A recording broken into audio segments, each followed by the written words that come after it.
Sveiki, šiandien Akloji zona su psichologė Monika Kuzminskaitė. Labą dieną, Monika. Sveiki.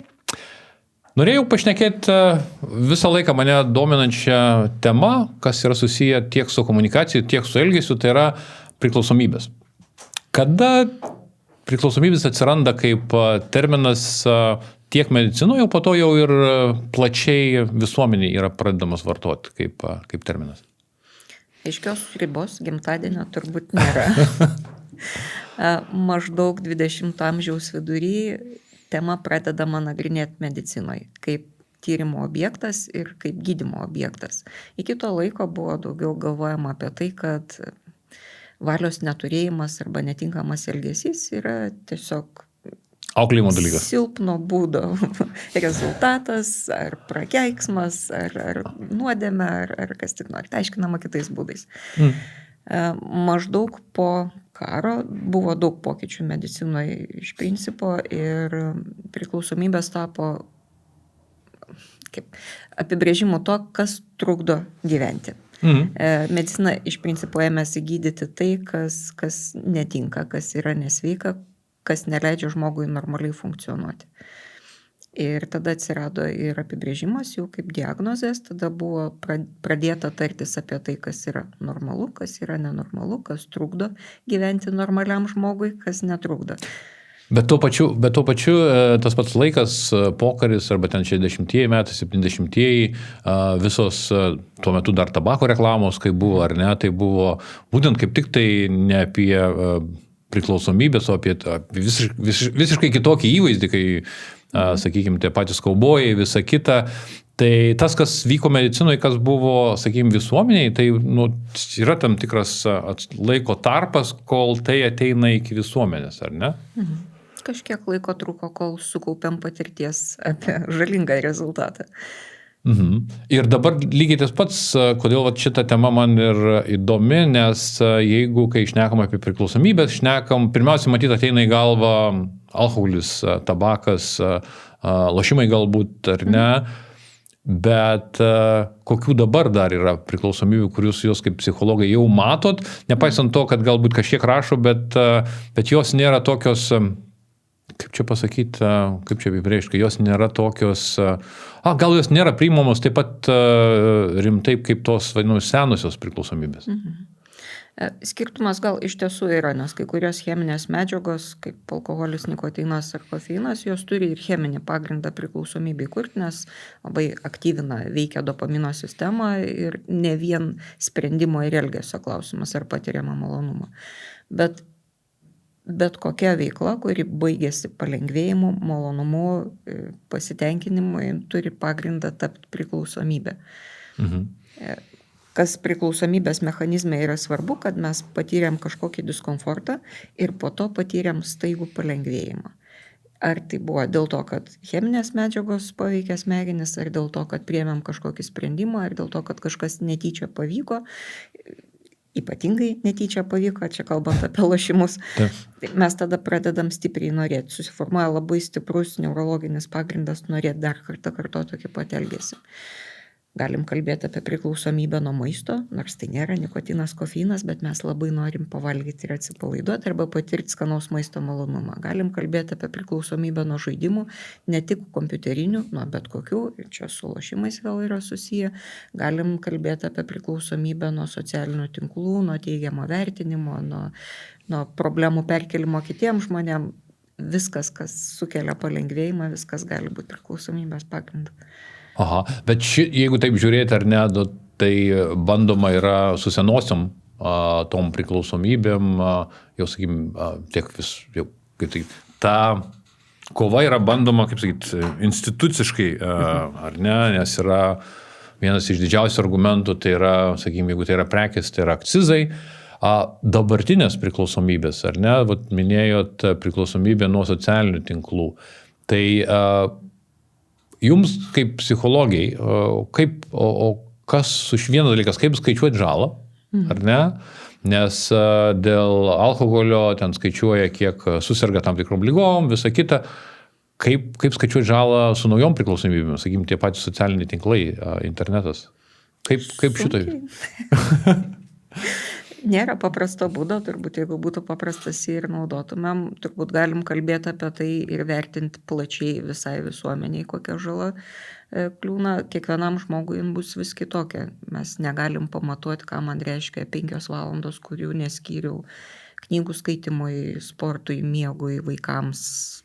Darbui. Jo, bet čia visuomenė, kaip sako, visuomenė čia vienodai, nes ar ne, kai sako, va, žiūrėkit, čia dėl to, kad kažkas turi priklausomybę nuo alkoholio, nuo tabako, tada jis ten, kaip sakyti, atneša dar žalos biudžetui, nes jį ten po to reikia gydyti, visą kitą, nepaisant to, kad asmeniškai poveikis labai skirtingas. Yra istorijų, kai žmogus pragyvena ilgą gyvenimą ir kaip paklausiu jo, tai o ką darėt, kad taip ilgai gyvenot, tai tarp tų būna tiek vynas, tiek cigaretė. Tai šitoje vietoje toks labai asmeniškai kiekvienam tie dalykai skirtingai veikia. Nepaisant to, valstybės stengiasi reguliuoti tuos dalykus, bet kas bus su tom naujom priklausomybėm, ar ne, to poveikio supratimas, kaip galima vienas dalykas suprasti, koks jis yra, kitas dalykas, kaip su tuo, kaip jį reguliuoti? Manau, yra pakankamai distopinių filmų, kurie parodys, kas gali būti. Nebūtinai jie labai klysta, nebūtinai jie iki galo teisūs yra. Bet galimybės gali būti ir tokios. Mes kol kas dar neturim tiek daug patirties, tiek daug metų gyvendami tokioje aplinkoje, kad galėtumėm tvirtai pasakyti, kas bus. Kalbėti apie tai, kas jau įvyko, visi gudrus. Jo, prognozuoti praeitį mes visi mokam. Visos priklausomybės, nesvarbu kokią formą jos pasireiškia, jos vis tiek yra kontroliuojamos pagal tą patį principą. Ir pirmas žingsnis čia yra pripažinti, kad tai yra negerai, kad tai man atneša žalą kažkokią. Man visuomeniai tiesiogiai, netiesiogiai, bet pirmas žingsnis pripažinti. Todėl, kad savisaugos mechanizmai labai ilgai ir labai patikimai saugos nuo šito žingsnio ir sakys, ne, viskas gerai, kaip gerai, atsipalaiduosim ir užsimiršim ir viskas bus tvarkoje. Tai peržengtos savisaugos mechanizmus racionaliai, objektyviai pripažįstant, kad jau yra nebegerai. Toliau reikėtų riboti galimybę naudotis arba pasiekti tą šaltinį priklausomybės, ar tą cheminę medžiagą, ar tą situaciją, draugus, socialinius tinklus, nesvarbu, kas priklausomybę kelia, bet atsiriboti. Ir tokių sprendimų ir matom. Yra galimybė, tarkim, uždrausti savo įeiti lošimo namus, tai irgi yra barjeras, kuris stabdo nuo tokio sąlyčio su tą priklausomybę keliančią veiklą. Ir toliau turbūt reikia būti pasiruošus pakelti diskomfortą, kuris vyks po to, nes detoksikacija ar cheminė, fiziologinė ar psichologinė vis tiek turi įvykti tam, kad mes nustotumėm būti priklausomi, taip stipriai norėti to malonumo ar atsipalaidavimo. Jeigu žmogui atimt mobilų telefoną, jis gali jausti tokį pat diskomfortą, kaip, sakykime, negaudamas ten, nežinau, taurelis vyno. Psichologiškai taip, fiziologiškai galbūt, psichosomatika turbūt savo indėlį irgi turės, nes psichologinis diskomfortas gali ir fiziologinį diskomfortą sukelti, bet tikėtina. Gali būti. Paminėjau distopinius filmus ir tiesiog bandydamas, jeigu, sakykime, dabartinės tas naujasias priklausomybės, kurias jau kaip ir įvardina, tai tie patys socialiniai tinklai, jeigu, sakykime, bandyti valdyti tais būdais, kuriais bando valdyti tas vadinamas senasias priklausomybės, kaip alkoholį, tabaką, tai yra akcizai. Ar ne? Tai, nes vienas iš argumentų, tai tada, nes įsivaizduokit, už to stovi pramonė, tiek už tabako, tiek už alkoholio ir dėl to kitaip neįmanoma, reikia, nes jie blogiečiai, jie tiesiog turi savo tikslus ir dėl to reikia akcizus, kad mažinti prieinamumą. Bet už socialinių tinklų irgi stoja pramonė. Už maistą minėjot irgi stoja pramonė ir šitoj vietoj kokiu būdu tais pačiais būdais praktiškai neįmanoma, matyti neįmanoma po 5 valandų skrolinimo gauti šitą iš VMI sąskaitą su akcizu. Turbūt neįmanoma techniškai yra. Bausmė produktyviai yra tik tada, kai vyksta akimirksniu. Jeigu yra veiksmas, yra to veiksmis be laiko tarpo. Jeigu aš po metų gaunu baudą už neteisingą parkavimą, manęs tai niekaip nesudrausmins. O, kaip įdomu. Tai, žodžiu, jeigu sąskaitos ateina stipriai per vėlai, jos nebeturi Sukels bendrą nepasitenkinimą, bet tai nesuveiks kaip elgesio keitimo priemonė. Jeigu mes norim keisti elgesį, reakcija turi būti iš karto momentinė šitoj situacijoje, kurioje aš ką tik veiksmą padariau. Tada ir prisiminimas yra praktiškai tobulas rezultatą ir elgesio pokyčio tikimybė yra žymiai didesnė. Bet čia reikėtų tada, tokiam atveju reikėtų pilnos kontrolės socialinių tinklų ir žmonių, kad bausti tuos, kurie sėdi per ilgai socialinius tinkluose čia ir dabar. Tai tada reikėtų galvoti apie tą pramonę, kuri visą šitą mechanizmą vadina lojalumo didinimu ir savo klientų ratu ir kliento patirties gerinimu, nes čia yra tos pačios monetos kita pusė. Žmogus, kuris nori nuolat naudotis kažkokią tai paslaugą ar produktų, jis irgi turi, sakykime, priklausomybę. Taip, ne medicininė prasme, bet mechanizmas, kuris yra po apačiai, yra lygiai toks pat. Įprotis ir priklausomybė yra tas pats. Tik tiek, kad įprotis padeda gyventi, priklausomybė trukdo gyventi ir skirtumas tarp jų tik tai toks. Aha, o šitą, jeigu iš principo žmogus turi, sakykime, priklausomybę, bet jam jinai netrukdo, tai nėra priklausomybė. Ar būtų galima taip pasakyti? Ar galit pasakyti pavyzdį? Žmogus iki, sakykime, vartoja tabako gaminius iki savo senatvės, jam tai netrukdė, sveikatai netrukdė ir jis nesijautė, kad jis turi tą priklausomybę. Aš sakyčiau, kad tai yra įprotis. Tai yra, tada įprotis, ar ne yra? Bet ką galim paversti žalingų veiksmų savo ar žalingų įpročių, jeigu naudosim per daug, per dažnai, netinkamai, neatsižvelgdami į aplinkybės, į rezultatus, į dar kažką. Iš visko galim padaryti žalingą veiklą, mes galim persidirbti smarkiai ir perdegti ir tada tai jau bus blogai. Priklausomybė nuo darbo irgi egzistuoja. Okay. O kaip šitos dalykus gydo? Lygiai tas pats, tai yra tie patys 12 žingsnių ir... Ribojimas nuo darbo. Darbas griežtai iki 5. Ne būtinai nuo 8 iki 5, bet būtinai nuo 8 iki 5 ir po to atsikelti ir išeiti. Aha. O turit savo praktikoje žmonių, kurie kreipiasi dėl naujų priklausomybių, sakykime, kam reikėtų pagalbos arba suprastų, kad patys nesusitvarkyti, bet būtent šnekam apie naujas priklausomybės, tiek socialiniai tinklai, tiek tas pats impulsyvus valgymas, tas pats pirkimas, impulsyvus pirkimas, kuris bent jau literatūroje yra nurodomas kaip viena iš priklausomybės formų. Valgymas, pirkimai, žaidimai, socialiniai tinklai dažna tema yra. Darbas retesnė, bet darbas turbūt dar daug metų turės tokį labai palankų sociokultūrinį šleifą, nes dirbti yra gerai, o daug dirbti yra dar geriau. Tai labai sunku peržengti tą pirmą žingsnį ir pripažinti, kad man tai trukdo. O nėra, Monika, čia skirtumų kartų, būtent požiūrį į darbo skirtingose kartuose, ypač jaunojų kartoje, neturime čia skirtumo? Turim ir didelį. Kaip skiriasi? Kaip skiriasi, sakykime, būtent, bet jeigu mes šnekam apie požiūrį į darbą ir persidirbimą, kaip skiriasi dabartinė, jaunoji karta ir kaip skiriasi vyresnioji, kokie yra pagrindiniai skirtumai? Vyresnės kartos daugiau akcentuoja darbo kokybę, poreikį stengtis, peržengti diskomfortą, bet ten nėra tiek daug kalbos apie vadinamą paskutinę mylę ar papildomą mylę, turbūt sako, ne paskutinę, kad reikia dar daugiau pasistengti. Nes jau paskutinė daugiau darbų nekalbu. 120% noro to kažkaip nėra. Yra daugiau kalbama apie tai, kas yra mano darbas, mano pareiga netgi ir apie tos pareigos vykdymą. Toliau yra tokia tarpinė karta turbūt, kuri labai daug kalba apie tai, kad turi dirbti ir 120, ir 150% ir stengtis dar labiau ir tada kažkas stebuklingai bus geriau. Nors aiškiai negali įvardinti, kas tas kažkas bus. Ką tai leis pasiekti. Tiesiog vertinamos pačios pastangos. Ir jauniausios kartos jos kelia daug klausimų aplamai apie tai, kodėl reikia dirbti, ką reikia dirbti, apie tai, ar aš esu pasiruošęs dirbti ir perdegimo ten turbūt tikimybė yra mažiausia.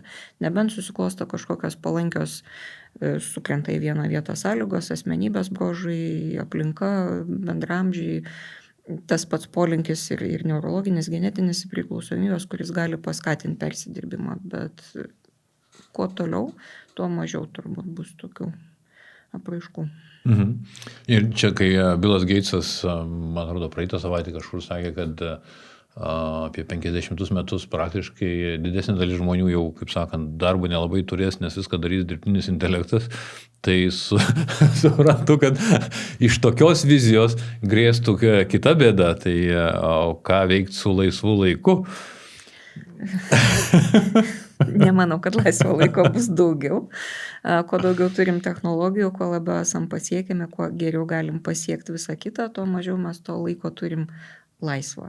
Jau dabar žmonės nebemoka pasėdėti, pažiūrėti toli, atsipalaiduoti taip, kaip turbūt būtų reikalinga.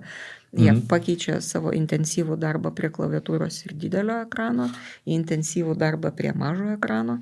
Nes tai savo esme nėra atsipalaidavimas. Smegenys lygiai taip pat aktyviai dirba, apdoroja didelį, tankų ir labai įvairiapusį informacijos rautą ir tai nėra poilsis. Ir jeigu mes kalbam apie laisvą laiką, tai čia nelaisvas laikas, tos 5 valandos ant sofos yra antra pamaina, kur mes irgi aktyviai dirbam. Kaip įdomu, o vėl grįžtant prie to, tai kaip visuomenė, kaip jūs galvojate, kaip visuomenės tvarkysit su tom naujom priklausomybėm, nes jos iš tikrųjų galbūt sunkiai bus paskaičiuojama žala, bet, nes tai nebus tiek fizinė žala, kiek bus psichologinė žala, ar ne, ir galbūt tikrai bus stipriai sunkiau tą paskaičiuoti. Bet kaip jūs galvojat, kaip visuomenės bandys tvarkytis su tais dalykais, nes čia yra jau toks labai asmeninis kiemas žmogaus, ar ne? O tai kaip jūs kaip psichologija matot, kokią mes turim šitoj vietoj, tiek iššūkius, tiek sprendimus? Jūsų minėti akcizai turbūt yra bizūno pusiai patarlės, bet reikėtų galvoti apie meduolio pusę. Bizūnas veiks tik tai labai konkrečiais atvejais, kai mes saugom sveikatą arba gyvybę. Tai jeigu vaikas bėga į gatvę, jį čiupt už rankos ir traukt atgal, net jeigu tai atrodo labai panašu į fizinį smurtą, vis tiek yra gerai, nes mes gelbėjom vaiko gyvybę ir naudos gaunam žymiai daugiau. Matyt, atsirastų tų, kurie sakytų, kad šitą buvo per grubiai sugriebtas ir ne taip patrauktas. Visada. Meduolio pusiai mes turim pageidautinus, pozityvius elgesio modelius visų pirma iš pačių tėvų vaikams, jau nuo pat vaikystės, jeigu kalbam, mokykloje kažkokio kitokio elgesio sunormalizavimas arba alternatyvos kūrimas, sakykime, jeigu yra normalu grįžti namo, mesti savo kuprinę, griūti ant sofos ir likusi vakarą praskrolinti ir visi taip daro ir mes apie tai kalbam ir niekas iš to nedaro jokio didelio reikalo, tai ir bus laikoma norma, tai tą žmonės ir darys. Ir bet kas sakys, ne, aš taip nedarau, aš padedu kuprinę ir aš einu į savo daržą ir jis atrodys keistuolis, balta varna, nes nieks taip nedaro ir ką mes dabar su tavim kalbėsim. Vien jau to diskomforto nenoras gali žmogų pastumti. Socialinis prisitaikymas čia? Taip. Mes visi norim būti grupiai, mes norim būti gentyje ir elgtis taip kaip kiti, nes tada jaučiame saugus. Bet man kad neatrodo tada, kad truputėlį beviltiškas reikalas, nes dauguma matys vis tiek tą darys. Pirmas žingsnis - perlipti diskomfortą. Perlipti diskomfortą ir pasakyti, aš taip nedarau. Galiausiai pačiam taip nedaryti. Ir nedaryti, ir apie tai kalbėti, ir bendraminčių. Jeigu mes sukursim tokį būtent sociokultūrinį sluoksnį, kuris normalizuos kitokį elgesį, kitokį gyvenimą, ir prie jo mes kiekvienas vis tiek prisidedam, ypatingai, kai taip lengva nusifilmuoti ir įsidėti į savo Instagramą, tai galim tikėtis, kad pokyčių bus. Aha. Jeigu mes pasyviai nieko nedarysim, kažkas kažką darykit, tai tada gali būti, kad įsigyvendinsi vieną iš distopinių scenarijų. Minėjot blogiausiai iš distopinių filmų. Koks čia būtų scenarijus? Kas tai? Koks blogiausias scenarijus? Turiu pasakyti atvirai, atmintis mano specifinė filmų pavadinimams ir pavardėms yra labai prasta, tai necituosiu filmo. Filmai, gerai, 1984, pakankamai blogas scenarijus turbūt, kuriame daug yra vienodos masinės komunikacijos, kuri vienodai formuoja visą visuomenę ir taip galim beveik savo kailių patirti, ką reiškia būti kitokiu. Taip, dėja.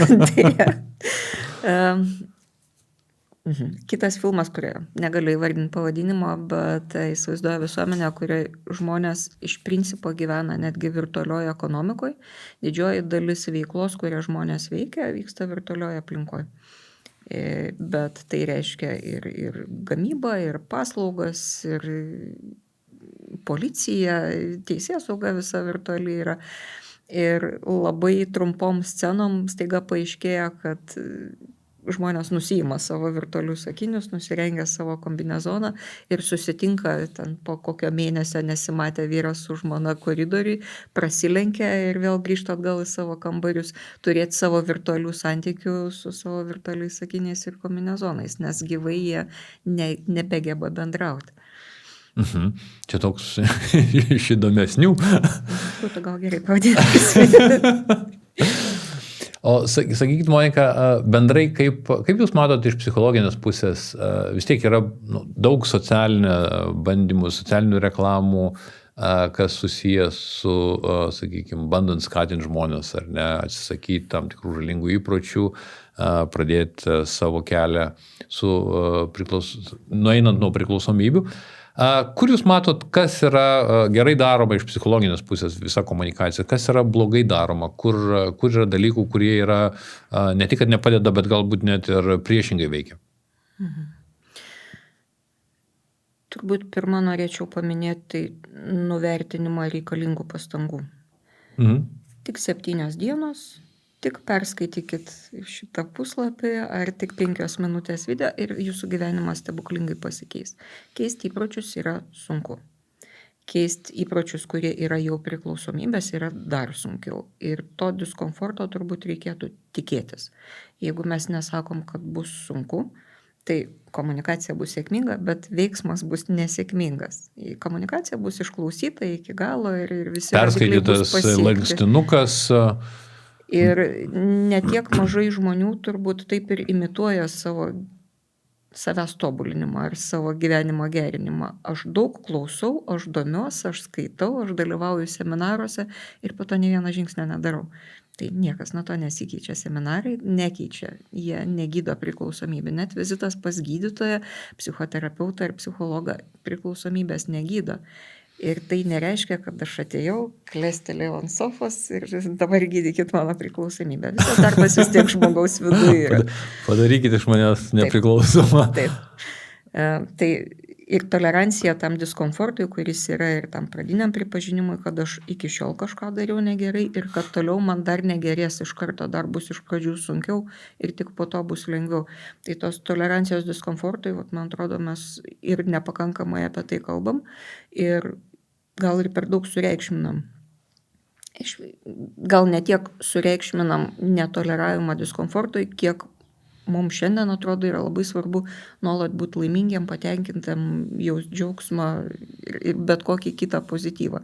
Nors tai nėra subalansuota, gyvenimas turėtų būti sudarytas iš visko. Ir jeigu mes neduodam savo patirti visokių neįgiamų patyrimų ar diskomforto plačiaja prasme, tai mes ir nesam jam pasiruošę. Mes tada negalim jo pakelti ir tada ir negalim išsivaduoti iš priklausomybių, nes daug priklausomybių kaip tik ir akcentuojasi į tai, kad aš patiriu malonumą. Žinau, ką man primena,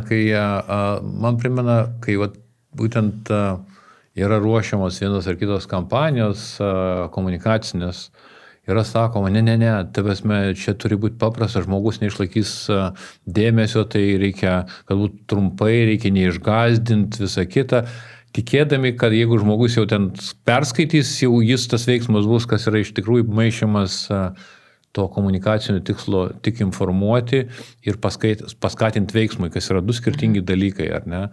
Tai čia matyti yra tas toks labai nuo to, kad atrodo žinom, kad žmonės nenori, nenori grūzintis, nori tavęsme būti laimingi visada čia ir vietoj ir ateityje, dėl to jiems neduodama ta informacija, kuri būtų tokia, kuri galbūt leistų veikti.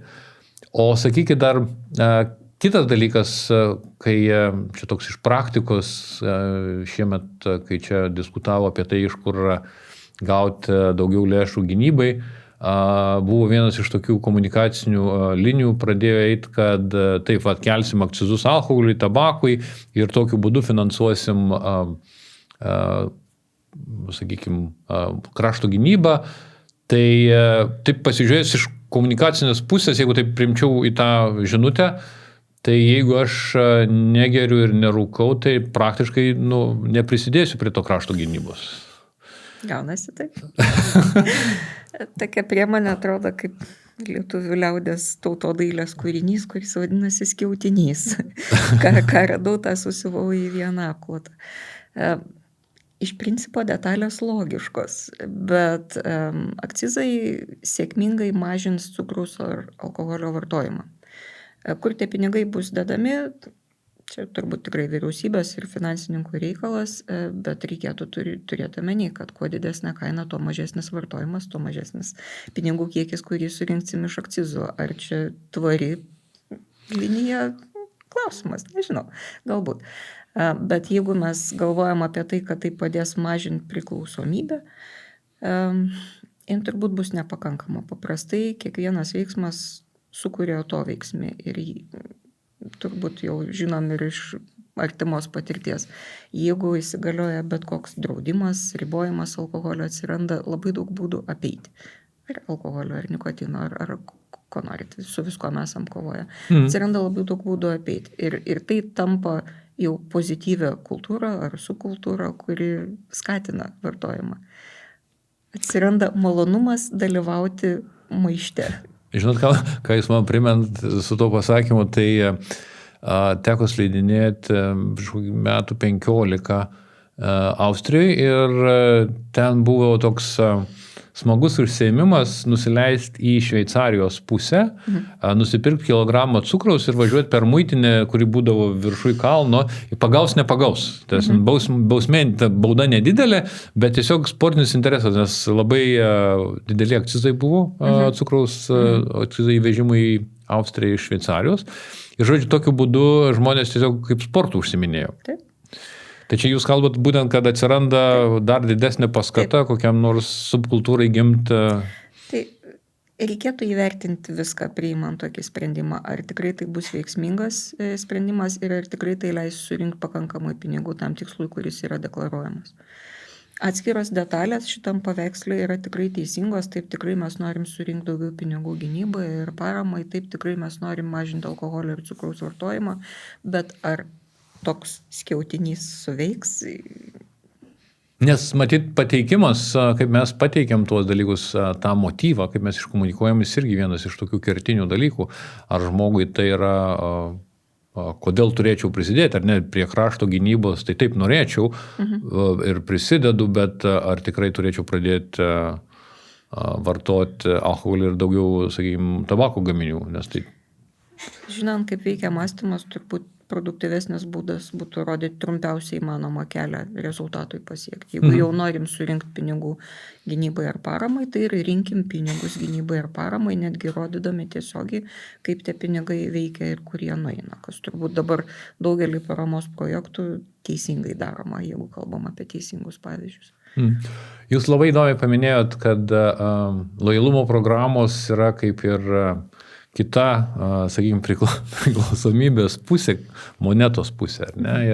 Ir šitoj vietoje, taip žiūrint grinai iš profesinės pusės, visa rinkodara, ar ne, ką stengiasi padaryti, ar ne? Jeigu žmogus tarp impulso ir atsako turi tą tarpą, ne visi pajaučia, kad turi tą tarpą, būtent, kad jis gali nuspręsti, kaip reaguoti, tai rinkodaros tikslas yra tą tarpą, kaip sakyti, užbliūrinti. Padaryti labai slidų. kad žmogus to nepajustų, ar ne? Ir šitoj vietoj, kai mes šnekam apie tą patį priklausomybę nuo pirkimo, impulsyvaus pirkimo, Tai šitoj vietoj tikėtis bendrai industrijų paramos, kai mūsų bendrai ekonomika yra gerbuvis, ar ne, kuo daugiau perkam, tuo viskas auga, didėja. Tai šitoj vietoj matyt, kad tikėtis tokio didesnio palaikymo, bendrai šnekant apie šitas priklausomybės, matyt nėra verta. Gal ne viskas taip paprasta, ne viskas taip juoda ir balta, yra daug veiksnių dalyvaujančių. Turbūt reikėtų galvoti ir apie tai, kad joks rinkodaros specialistas negalvoja apie tai, kaip sukurti didesnę priklausomybę, jie galvoja apie tai, kaip sukurti iš turimų resursų kiek įmanoma daugiau naudos ir gauti daugiau pelno investuojant tiek pat pinigų ir panašiai, tai net tokia mintis nekyla. Taip, priemonės yra tokios, jų žodyne tai vardinama kaip greitas arba efektyvus sprendimų priėmimas, kuris veda į pardavimą ir pirkimą, žiūrint iš kurios pusės žiūrim. Bet jie negalvoja apie priklausomybės, tuo labiau, kad didžiąją dalim pirkimo veiksmai nebūtinai yra priklausomybė. Didžiąją dalim jie padeda gyventi, yra vis tik įprotis, o ne priklausomybė, ir įprotis naudingas abiem pusėm, tiek pirkėjui, tiek pardavėjui. Aš tikrai nestoviu prie pieno lentynos ir nesvarstau, kurią pieno rūšį pirksiu, visada perku tą pačią, nes man taip patogu ir tai yra man padedantis įprotis. Čia labai gerai priminėt, kiek prekės ženklo, kokia yra jėga. Tai mano vizitas Seule prieš daug metų, kai vakare nusileidęs iš viešbučio norėjau nusipirkti vandens, ateinu į parduotuvę. Vienas dalykas, ten įprotis, jų visi buteliai yra tiesiog apklijuoti ir ten yra kažkas parašyta, bet tu net nesupranti, ar tai vanduo, ar kažkoks kitas gėrimas. Žiūri iš tikrųjų, kaip pažįsti naujus vartus ir galvoji, Dieve mano, kur vanduo, o jeigu vanduo, tai čia kurį pirkt, nes visiškai visą tai, ką tu matai, tau nesiunčia jokio signalo. Tai tada aš supratau, kas yra prekės ženklo įtaka, kai tu atėjęs, tu net nepajauti to momento, kaip tu apsisprendi. Ar ne? Čia yra, matyt, tas pats, ką sakot, ar ne, kad jeigu perka, tai perka tą patį, nes tiesiog jums taip yra patogiau, tai yra įdėta į įprotį tam tikras automatizmas. Tai aš manau, didelė rinkodaros dalis dengia tą patogią sritį. Kaip padaryti taip, kad būtų patogu, kad aš nebeieškočiau naujų sprendimų, nes visi gyvenam toj pačioje aplinkoje, mums visiems trūksta resursų sprendimų priėmimui ir galim optimizuoti šitą veiklą. Priklausomybė prasideda tada, kai aš negaliu nepirkti. Aš nenusiraminsiu ir neužmigsiu namo, grįžus, jeigu aš nenusipirksiu būtent to daikto arba netliksiu būtent to veiksmo. Aš negaliu nieko daugiau daryti, mano gyvenimas stoja ir griūva, nes aš nusipirkau ne tą vandenį. O sakykit, iš tų naujųjų, iš jūsų patirties, grinai tokios empirinės, iš tų naujųjų priklausomybių, kurios yra aktualiausios žmonėms dabar? Dėl ko labiausiai žmonės kreipiasi ir ateina ir bando rasti tą kelią, kaip išeiti? Neturiu patikimos statistikos. Bet aš kaip minėjau, grinai empirinis jūsų patirtis. Aš siekiau pasikviesti su valgymo tema susijusių žmonės, tai turbūt dėl to daugiau pas mane tokių klientų ateina. Okay. Man tema yra įdomi ir aš tendencingai ir kryptingai apie tai rašau ir skaitau ir turbūt todėl, sakyčiau, tokių yra daug. Kita vertus, visi mes valgom kiekvieną dieną ir dažniausiai po kelis kartus, tai nėra retas veiksmas ir pagrindas vystytis netinkamam arba žalingam elgesiui yra labai didelis. Socialiniai tinklai, žaidimai turbūt, sakyčiau, sekantis yra. O sakykit, kompulsyvus valgymas, ar ne, jis priežastis jo dažniausiai, iš kur, nes matyt, dauguma žmonių, kai mes pasileisim šitą įrašą, net nesupras, apie ką mes šnekam, sakys, visiškai nukvako, bando drausti valgyti. Gerai, tai reikėtų turbūt nubrėžti liniją, kas yra sveikas valgymas, kas yra žalingas valgymas. Valgymo sutrikimų yra keletas, gali būti kompulsyvus nevalgymas ir gali būti persivalgymas, į abi pusės gali būti sutrikimas. Tai sveika mityba, tą tikiuosi visi jau žino mintinai, subalansuota, įvairi, vertingi maisto produktai, reguliari tame tarpe irgi. Nors tyrimų labai daug daroma ir tai, kas buvo prieš 50 metų laikoma sveika mityba tikrai yra gerokai pasikeitę, bet principai vis tiek yra žinomi. Nesveika mityba pasidaro tada, kai organizmas pradeda žaloti. Čia matoma labai tiesiogiai fiziologinė žala. Reikėtų įtraukti tai ir nevertingo maisto valgymą, nes gausiai labai stipriai apdorotas maistas, jis savy turi tiek mažai maisto medžiagų, kad praktiškai mes valgom nenuodingas medžiagas, kurios nėra maistas. Tai maisto medžiagų trūkumas... Čia pirmą kartą girdžiu tokį apibūdinimą, nenuodingos medžiagos, kurios nėra maistas. Galit popierį valgyti, sakykime, nenusinuodysit, bet naudos iš to negausit. Praktiškai celiuliozės reikia labai nedaug. Čia kaip sovietmečių kotletai būdavo. Tai irgi yra tam tikra badavimo forma, kurios žmonės kažkaip net pažįsta, nes jiem atrodo, kad jie valgo. Ir didelė dalis valgymo proceso vis tiek yra aptarnaujamas smegenyse, tai nėra vien skrandžio ar kraujotokos ar pogumburio vertinimas, ar mes pakankamai pavalgėm ar ne. Tai, ja. Bet paprastai nesveika mityba matosi arba svorio svyravimuose, arba sveikatui, kadangi viskas yra su mityba susiję, tai ir oda, ir visa virškinimo sistema, ir silpnumo jausmas, ar skausmai įvairūs ir nepaaiškinami, daug kas gali būti pasiekmes to, kad mityba yra neteisinga, nesveika, nepalaikanti sveikatos ir yra žalinga. Atsiranda tam tikrų tyrimų, kurie sako, kad tam tikros ligos, kurios susijęs su kognityviniu, sakykime, pažinimu, yra irgi lygtai jau bando sieti, kad tai yra susijęs su mitybos įpročiais. Kiek jums žinomi šitie dalykai? Nemažai. Yra daug tyrimų, yra starų knygų, yra šaltinių, yra patikimų šaltinių, kurie sako, kaip yra susijęs virškinimas ar mityba konkrečiai su mąstymo procesais, su visa kognityvinė veikla, kuri gali tiek būti palanki mityba mąstymui, tiek gali stabdyti ir žaloti. Ar tokią žurnalistinę antraštę būtų galima uždėti, kad jeigu nežiūrėsit, kaip valgysit, tai tikrai Alzheimeris ateis į svečius? Alzheimerio priežastys šiek tiek kitokios. Gal siūlyčiau ne Alzheimerį rašyti antraštę. Kurią iš kognityvinių, sakykime, kognityvinių sutrikimų siūlytumėt, jeigu kas yra labiausiai, pagal dabartinius, aišku, tyrimus, kas labiausiai susiję? Dėmesys, atmintis, teisingų sprendimų priėmimas. Okay. Įdomu. O sakykit, į pabaigą, Monika, jeigu vis tiek, visi tie dalykai yra, mes šnekėjom apie komunikaciją, apie kaip valstybės bando reguliuoti tos dalykus, bet vis tiek tai yra viskas nusileidžia į asmenį, ar ne? Jūsų kokie, nežinau, 3-5 patarimai bendrai, kaip savo elgesį automatizuoti ten, kur reikia ir išvengti to, kaip sakyti, blogo automatizavimo ten, kuris jau pradeda kenkti žmogui. Kokie žingsniai jūsų kaip psichologės? Aš gal prieš tai taip norėčiau išpakuoti, kuo skiriasi priklausomybės nuo nepriklausomybė, vis tiek tai yra kartojamas elgesys, kurį mes patys savo patvirtinam kaip teisingą. Tai pasėdėti su didesniu arbatos puodeliu ir apgalvoti, kas man yra naudingas elgesys, kas ne, vis tiek visada verta. Visada siūlau rašyti tai, ką galvoju tokiu momentu, čia yra darbas su savim ir galvoju, tiek daug aiškių minčių netelpa, kiek reikėtų, kad tilptų tokiam klausimui spręsti. Gal jos telpa, tiesiog jos per greitai keičiasi ten?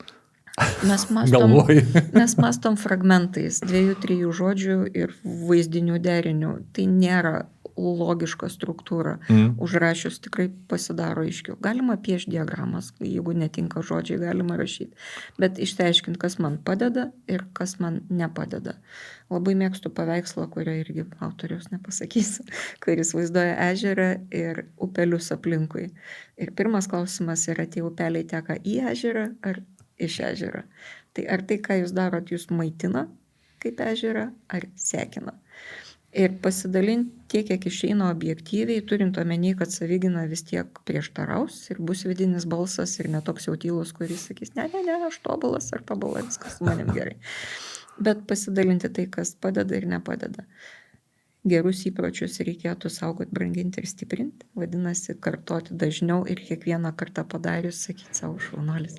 Labai gerai. Nes tai irgi išskiria dopaminą, kuris po to įtvirtina tą įprotį, reiškia, jis stiprėja.